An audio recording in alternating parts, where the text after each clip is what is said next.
Welcome to the Soberish Uprising. My name is Holly Crevo, a former heavy drinker who started a soberish experience about a year and a half ago, and everything has shifted for me. Here at Soberish Uprising, we're dismantling the truths about alcohol and sobriety and having really freeing conversations about finding freedom from alcohol. So today I am joined by my amazing friend, leader in the world, inspiration, Dana Kaplan. Hello, Dana. Hi, I'm so excited. I just figured out simultaneously how to make this whole thing just our screen. Nobody said this was a perfect platform, right? We're figuring out. She's my guinea pig trying something new. And we've got our mocktails. What mocktail are we drinking today? Let me promote 365 Whole Foods Club Soda, pure sparkling water. Love it. Love it. I've got a kombucha. Starbucks water. And a Starbucks water. I got a kombucha, juniper and tonic. Do you know so many people have been asking me if I've been drinking that, and I told them no because I don't like the taste of it. It's too licorice, which upsets me because I love licorice. Oh, that's interesting. I know. I'm willing to try it. I'm willing to try it anyway. Like this brand or just kombucha in general? I think it's just in general. Yeah. I'm like 50-50 on it. I don't love it, but I always when I drink it, I like it. So it's, who knows? We're complicated humans, aren't we? I know. Maybe we like a sampler. Yeah, I love it. So love it. So I don't even know if you know this. So we, we'll share a little bit with people listening. So we connected briefly in 2021 at Powerhouse, a retreat in Florida. And then we kind of we reconnected, I think, from our post, and we hopped on a call, beginning of the year. I think it was, right? Maybe end of last year. Yeah. And you were like, what are you up to? And I was still in this place of I want to talk about this, but I don't know what it's going to look like. Blah, blah, just all the stuff we do. Right. And you were one of the first people I spoke about this to. And I remember just being really excited and taking a minute and it was just quiet. And you were like, that's me. This is so good. You have to do this. You have to do this. I feel the tears already welling up in my eyes. I remember I was outside, pacing around my pool, just sitting there. It was so vivid. And you just being this has to be out in the world. So thank you for that. First of all, that push, that encouragement, and sharing about your soberish experience.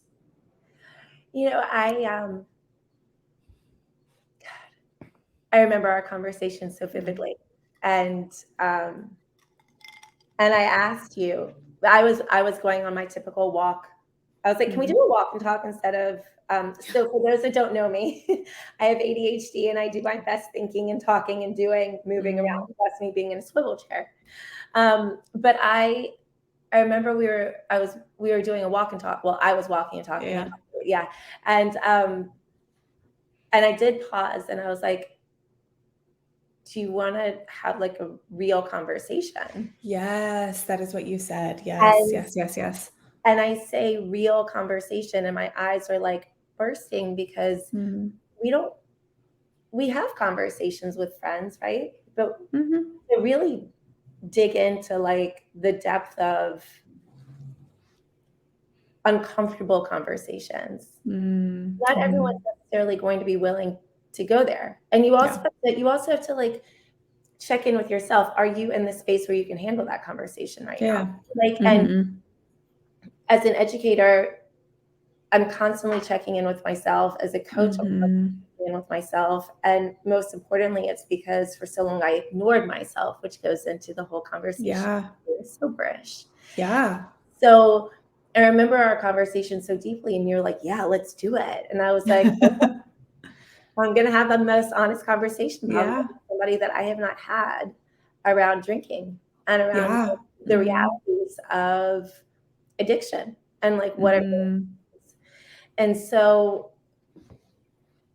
I felt in my heart that if we could start having these uncomfortable conversations and pull back the curtain, pull back the mask, pull back the taboo around what leads us towards drinking or eating disorders or drugs or what have you, to fill that void, that we can help children, which is my purpose in the world, is to make sure that we create a better world for them than what they have now.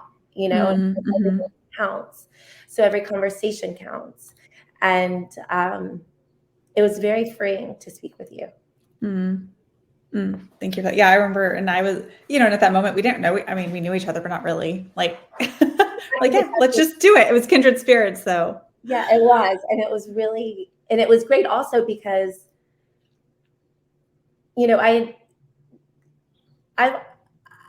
I'm a recovering people pleaser.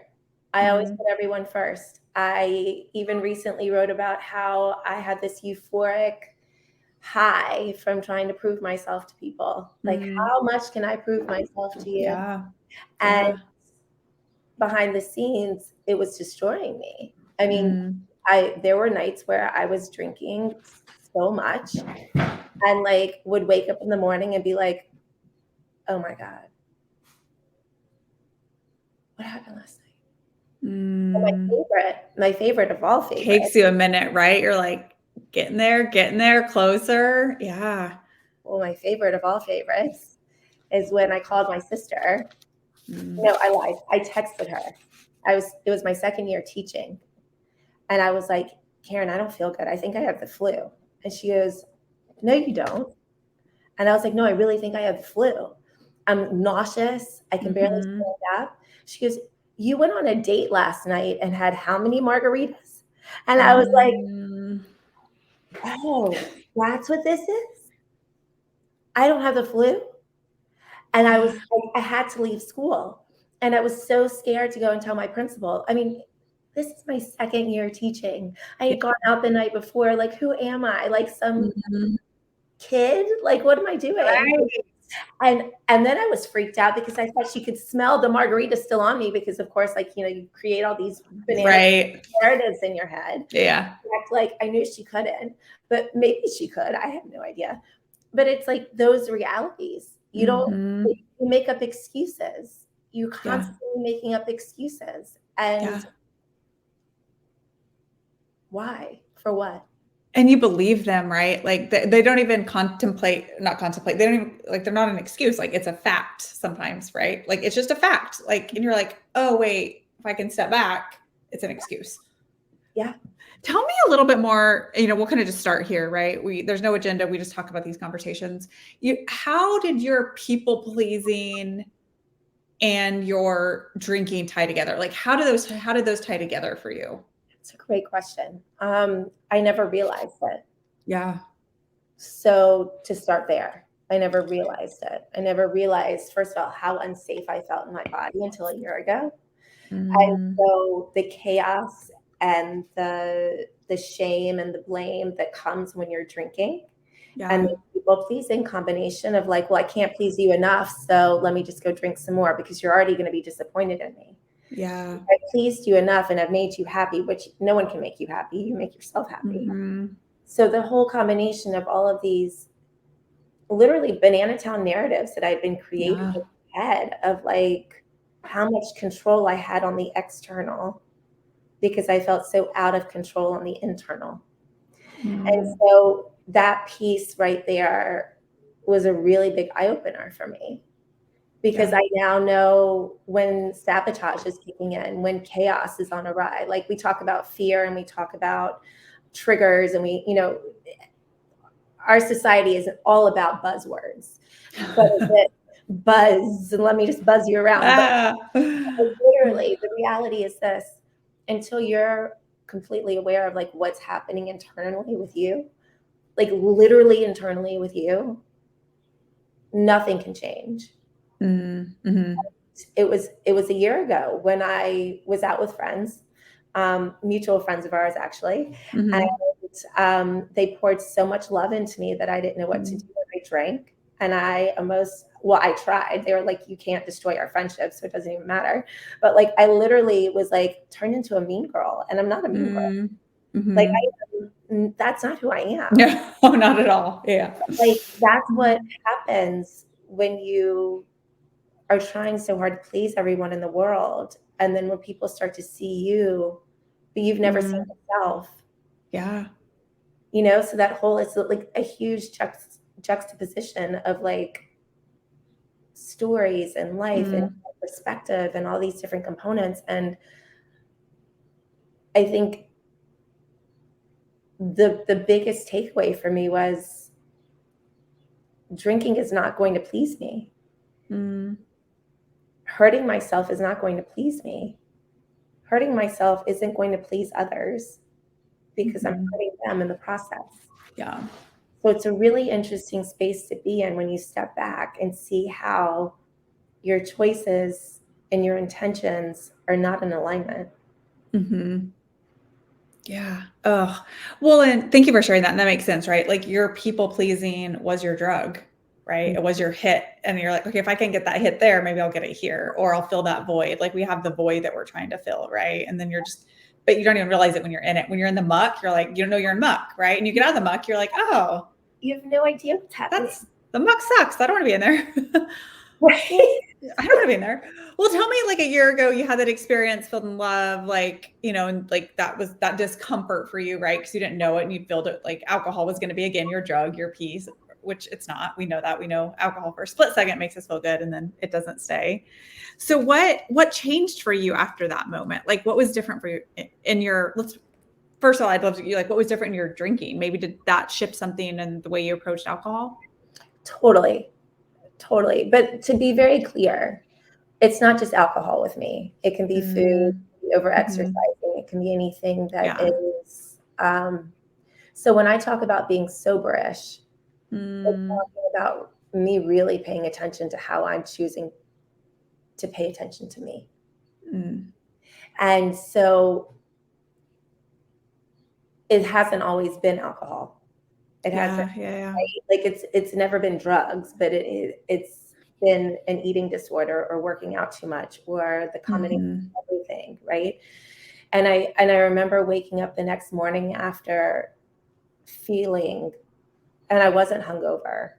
I just felt like I woke up and I was staring at the ceiling in Vegas and I was like, something has to change. Something has to change. Yeah. Why am I doing this? How did this even start? Yeah. And then that's when I realized that I never even knew the impact of chaos in my body. And I never knew the impact of how chaos was driving me. So drinking is chaotic. Right? Yeah. So let's just keep that chaos going. Get you on that roller coaster and keep it going. Let's not let you stop. Right. And so I think the combination of digging into why and what the chaos was about and what I've discovered has really made the biggest difference, because as a child, we learn behaviors and we seek out how to get whatever we need. And those 4 core pieces are being seen, heard, loved, and valued. So becoming a people pleaser was really easy for me. Oh, I can please you. I can make you happy. That's amazing. And okay, then I'm loved. But then what if I don't please you? What if I can't do that anymore? The pressure of that. It is. It's the pressure. It's. I mean, I feel it in my chest right now talking to you. Like it's like it's a lot. It's a lot to share. And I think that if we don't have these conversations, right, nothing's going to change. Because when you shared with me about this idea of this soberish uprising, and I was like, oh my God, I literally remember stopping in my tracks and being like, I remember the first time I had a wine cooler and my parents, and I got drunk off a wine cooler, you guys. Like, let me be very maybe 2. What were they called? What was the brand of wine coolers called? It's like at the tip of my. I don't even know, but like I just find it so comical because like just the idea. But I remember I was in high school and I got drunk off of the wine coolers and I forgot to call my parents and then fell asleep. I remember falling asleep on the floor on the carpet of a friend's lake house. and waking up the next morning and saying that we drove up to the lake house, you know, in the morning because we forgot stuff, fully lying. Right. And the shame and the guilt. Mm-hmm. And when my parents picked me up, we went to Dunkin' Donuts and we bought donuts, and we never had the conversation when we got home. Mm. We never had any kind of conversation about what I did the night before. Mm. And I remember sitting with my sister. So at the time I was 17 and she was 13 or 14. 13. She's 4 years younger. And I just remember crying. Oops, there went my Vaseline on the floor. I just crying. Mm. Because it wasn't the idea that I'd had a drink. It was the fact that we are not even discussing something so simple as you didn't call home, you didn't drink, we were scared, you know, all the really important pieces. Yeah. And I think that that is why when you said you wanted to do this, it has to happen. We have to be talking to the kids about the impact of what their choices are and why there's no bad choice. There's no wrong choice. Like, we experiment for a reason. Yeah. And before we got on, I sent you an article about how there are schools in Colorado now, 43 schools that are for sober kids, like sober space, like kids that already have addiction in high school. Yeah. Like, yeah. 16-year-olds, like public schools that they're creating because kids are already facing fentanyl, alcohol, all kinds of addiction. So let's have these conversations. Yeah. Yeah. Let's break the mask away. Let's come from behind the curtains. Yeah. And like the importance of seeing people doing things differently, having those conversations. And, you know, when you were that 17-year-old, you seen, heard, like, see, you know, you went all those things, like probably when your parents weren't addressing that, you didn't feel any of that. I felt right. Invisible, right? You're like, I should be in trouble for this. Like, I should be grounded and I get donuts and get to go home. Right. Like, yeah. I'm curious too, this people pleasing. And I think bringing up the kids, we can talk more about that too. Like, how do we get this message? Because now I think kids a lot of times see their parents drinking all the time and it's fun and you have to have it. And like kids are partying at their parents' house, right? Like, how do we start to empower kids? Like, it's not a deficit in your life to not drink. It's like, I keep on calling it, it's like a power move, right? This is something you get to decide. Yeah. Like, you don't have to do this. Like, you don't have to. Or you can decide when you're a responsible adult, what that looks like, but it can't be a cool thing to do. And it can't be a fear factor. Like, I see it on both sides. Like what my parents did, right? Like, they drank in front of us. They encouraged us to, like, you know, taste whatever they were having if we were curious about it, because they didn't want to bring that fear or that taboo to it. Yet when I do it, and it's like, we don't even have a conversation about it, right? Yeah. And so what I'm seeing now is that, you know, parents are like, do I lock all the alcohol up and not show it to my kids? Do I keep it out on the counter? Like, you know, like there's so much studying going on around, like, what do we do and what do we not do? And at the core, anytime we choose not to do something, it's always going to backfire. If we choose not to have the conversation, it's going to backfire. If we choose to ignore, it's going to backfire. Yeah. So having that conversation so that you can say, hey, listen, you're going to be in spaces where you don't have to drink. Like, I remember actually reaching out to you in January after I went to this first event. Yeah. Here in Florida. And I was so excited because I was like, oh my God, I'm going by myself and I'm really nervous, but like, I don't care. And I'm just going to go. And I drank club soda the whole night. And I was hungover the next day because I didn't remember anything from the night before because I was so present. And I was like, I wonder if I got roofied. Like, how comical is that? Yeah. I was so present and enjoying myself so much that I was like, I have a happiness hangover. And to take away the stigma Yeah. around being free to say club soda, please. Yeah. I don't care. Period. Yeah. Oh, I love it. I love it so much. I remember that too. You were like, I don't know what happened. Like, I know I didn't drink. I know. I remember. I was like, I Yeah. left you a message, and I was like, this is the weirdest thing ever. But I met a guy, and I think he's really cool. And I met some musicians, and I think they're really cool. And I made a headpiece that's flowers. And I didn't drink, but why do I feel hungover? Like I'm missing. Yeah.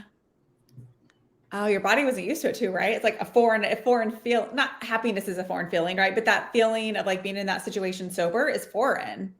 To go to an event solo in a place where everyone's drinking. I mean, every room you walked into, there was a different bar set up. Mm-hmm. And every time I asked for more club soda, the bartender was like, and I was like, yes, please. This is a lime on tap. Please. Well, and I think what's like two things that like I have to like talk about before I forget these, is the importance of like kind of going back a little bit. Like if it wasn't booze, it would have been food or over exercise or social media or work or whatever our vice is, right? Like, so like you said, what is that core problem? Because I think some people are like, they remove alcohol and then it goes to food or then it goes to relation, whatever that looks like. It's like, how are you abusing that item? Because if you don't figure out why, it's just it's got that pain goes somewhere else, right? Mm-hmm. That pain goes. And so I think, thank you for kind of bringing that up, and that if it wasn't just alcohol, it's other things. Because I think we can start to think through, okay, where else is this addiction, this focus on alcohol showing up in my life, right? Like where else is it in my life? Because probably most people have a couple things. I think it's interesting that you bring that up more specifically because so prior to jaw surgery,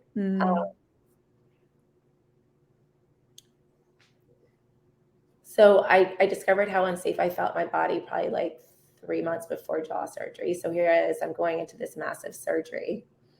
And I was so cognizant about not drinking and to feel where I was feeling and to be where I was and to recognize. And I remember crying so much and thinking that I was having a nervous breakdown, but it wasn't. It was the fact that I was finally getting in touch with like all the pieces of me that I had been burying. And I remember specifically during COVID, I had come down to Florida, and my parents came to visit and they were fighting. And I had just like, it got to a point in the car where I was like, I can't do this. And I just let out the most blood curdling, like chilling scream. And it lasted. And it scared my parents so much. And they're like, oh my gosh, she's losing it. And I was like, no, I'm not. I just had to get that out because if I didn't, like, let me tell you what would look like afterwards. Right. It looked like me going, as soon as you dropped me off back in my apartment, I would have gone to Publix and bought 2 bottles of wine and then accidentally dropped a glass on the floor and then berated myself and then potentially hurt myself and done that. And then the next day I worked out for 4 hours because I've got to, burn off all the calories from all this wine that I drank and then berate myself some more.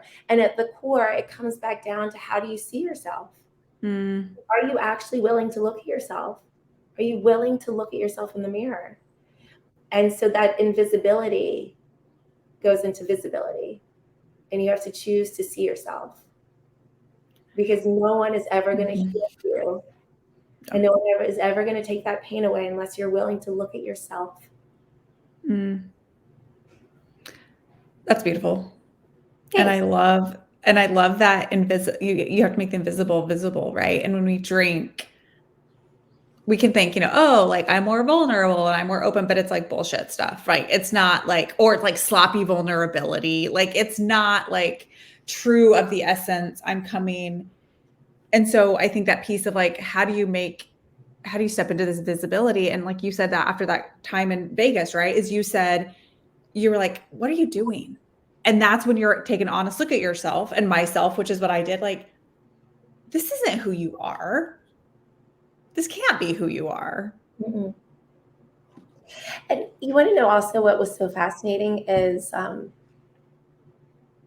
I used to think that I was undateable. I really did. I thought I was undateable. And what I discovered was that it's because I never saw what other people saw in me, in myself.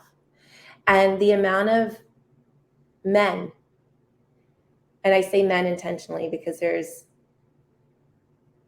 males and then there's juveniles, and I can keep going on that whole laundry list of like where everyone fits.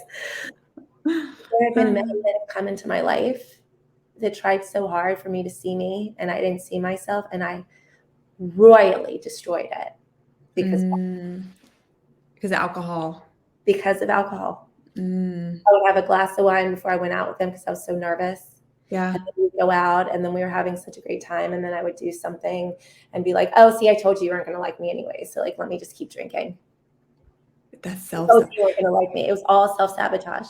So did that make you I love this, like taking off the mask, this invisibility, visibility, like dichotomy, right? So like you needed, correct me if I'm wrong, like this is my assumption, right? Like you had the drink to feel visible, right? To step into that courage, to show like all that, but then you just kept on, and then that like invisibility started back. Like it went like this.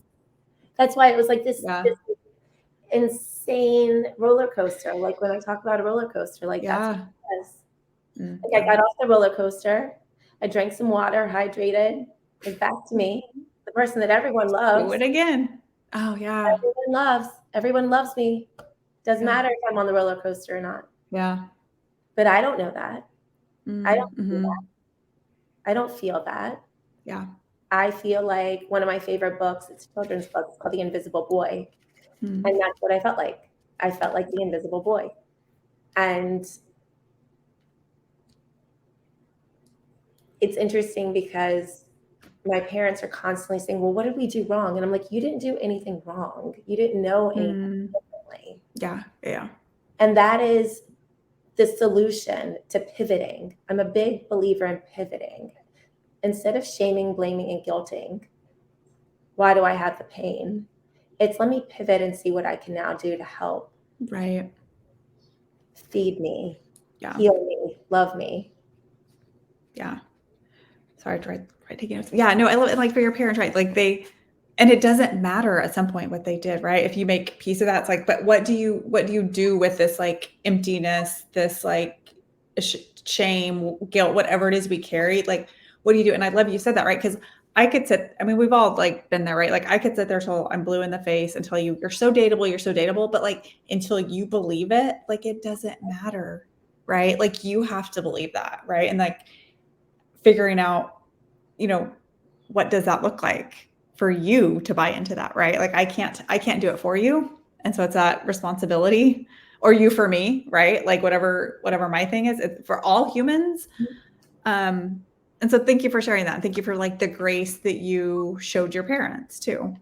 And that we show other people as we kind of deal with the stuff that we pick up as little humans and then grow up and still carry around as big humans. And that's exactly what it is. It's choosing to take off the judgment hat and wear the sparkly, glittery curiosity hat. Isn't that interesting? Yeah. Like the sparkly, glittery curiosity.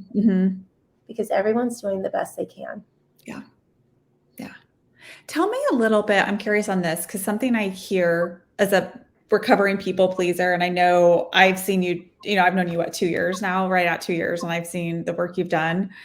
A lot of people drink to people please, to not make others uncomfortable, right? To not be the odd man out. So how do you balance that as a recovering people pleaser, but also in a society that like wants you to drink? I don't fucking care anymore. Nah, that a girl. Yeah. I really don't. And I cannot wait. So I just recently did a podcast series on freezing my eggs. And students who are now in high school watched it. And I can't wait for them to see this podcast. Yeah. Because the truth of the matter is the amount of times that I went to school the next day with having stuff gum in my mouth because I was in such shambles, worrying that I had not sent the right email to their parents, or that I had not done, the best of the best, or that somebody was going to hate me, or, I mean, the narratives, like, and the stories. It wasn't even ego. It was my little girl that was so scared inside of me that wasn't good enough.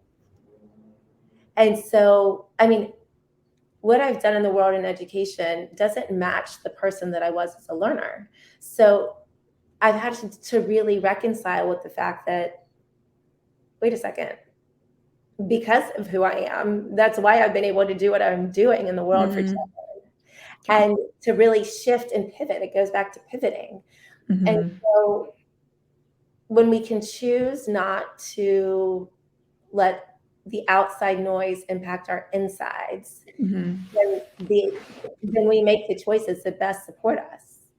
Like, I'm so excited for so many of my rising high schoolers that are going into these really high pressure zone schools, and they're going there for sports, which means they know that they have to commit to their body. They know they have to commit to their sleep. They know they have to commit to eating properly. Yes, socializing, but that doesn't mean they have to go out and get drunk. It doesn't mean they have to go out and party. Like, you have music and have your own dance party. Like, I literally did that last week before I went to New York, and just turned on my headphones and danced in the street for 25 minutes in the middle of Del Rey, and people were starting dancing with me, but they couldn't hear my music. I don't know what they're listening to. Party, like, in the middle of the day. Right. And that's what it is. So it's when society starts to put the pressures on, you have to stop and pause. It's not pause and stop. It's literally stop, pause, and ask yourself, what do I really want right now? What do I really need right now? What's really going to benefit me right now? Yeah. It's that stop, right? It's that stop. That's so powerful. It's the stop to pause. And the reason I emphasize the pause part is because we can stop and ignore. But if we pause to question, why did I just stop? Right. What is propelling me to stop? Then we get really curious and we drop judgment. So then our sparkly hat's back on. Yeah. And we can really dig into that. I love that. And I think you I don't know if, like, you touched on this, like, it's like we naturally stop, right? It's like our body, our soul, our intuition's like, stop. And like you said, do you ignore it? Or are you like, why did I stop there? Like, what does that look like? And then what's that next choice? Right. Which is what this is soberish is all about, right? It's like, what is that conscious next choice? And does this fuel your body? Does this fuel your soul? Does it serve you? And some people it may, but I think there's so many people out there that are saying, it may not anymore. And that's the power of what you've created, Holly, is that even with my raspy voice, because I was so committed. Super sexy voice. I love it. I was like, I am not. I love it. It's perfect. Take me down. Or laryngitis take me down. It's choosing to do what's best for you. So yesterday I chose to cancel all of my calls but one, because I wanted to be here and have this really important conversation with you. Yeah. And yes, if you have an addiction problem, you've got to get help. I'm very clear about this. Absolutely. I am still mystified that I was able to get out of all the different spaces that I've been in without having to go to rehab. I don't know how I did it. Don't have an answer. I don't know if it goes back into me being unwaveringly, mouth is getting tired, convicted with, like, my conviction is so deep in making sure that I make a better space for children that I had to have my own wake-up calls. Yeah. And that the lack of communication and the lack of dialogues that were occurring in my life, I think pushed me towards figuring out the why behind my choices. Yeah. So that's a superpower of mine, and that's a gift of mine. That's not a gift of everyone's. Yeah. And I'm not by any stretch of the means saying, I mean, I actually told my dad a few weeks ago when we were talking, there was a period of time where I easily could have been classified as an alcoholic, and I easily got into rehab. But you guys didn't say anything. No one said anything. You know, there was a period of time where I was so thin that I easily could have gone to rehab. There was a time where I was lying about where I was because I was at the gym again. I could have gone to rehab. Yeah. I had to make those choices. And if you need the help, you have to get it. Yeah. Because people want to help you. It's not about the labels and the limits. Being sober is a choice. It's not a label. And that is where we have to really emphasize.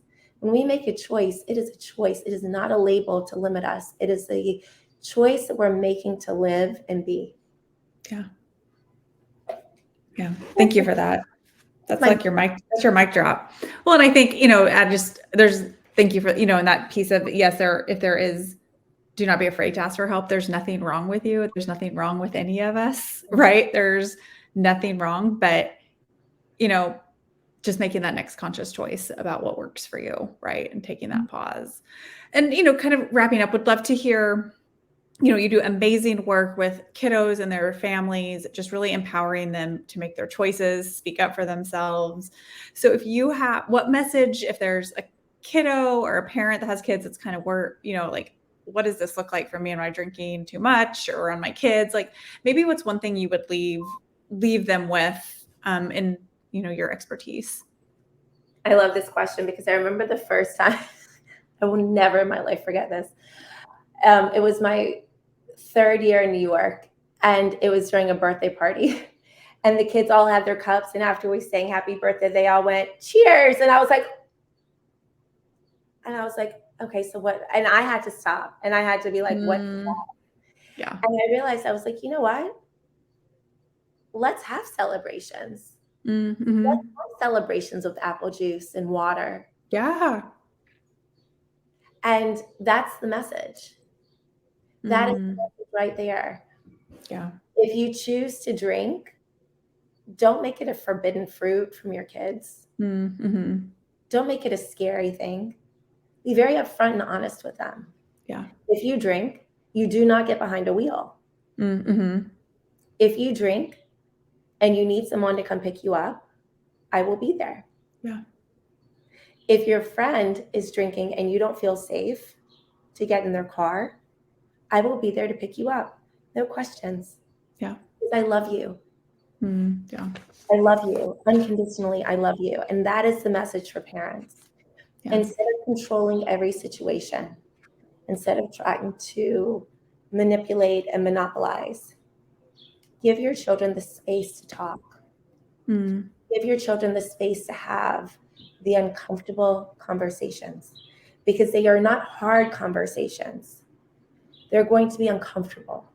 And the more we have those conversations, the less discomfort we feel and the more comfortable we feel coming forward and asking for that help. Yeah. And I think that's really and truly the biggest piece, the biggest takeaway for all of us is to create a safe space.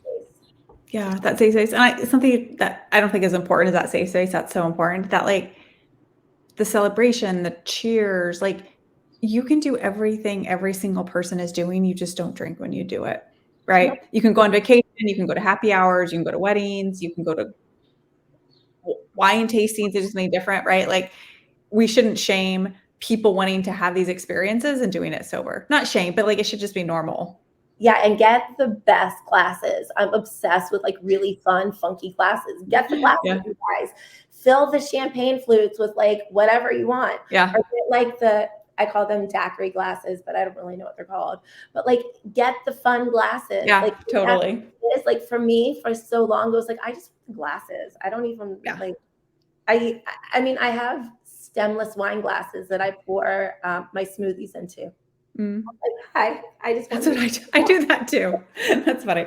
Yeah, I do all my sparkling waters in my Celine Dion mug, or my Celine Dion wine glass. So I love it. Well, Dana, you were such a gift. Thank you for coming on and sharing your story and your passion to helping kids and their parents have these conversations that we need to be having. And thank you for being you. And thank you for putting the work you do into yourself and into other people, and for putting that work in so that you were able to heal from all these things that you've gone through so that you can help others heal. So thank you.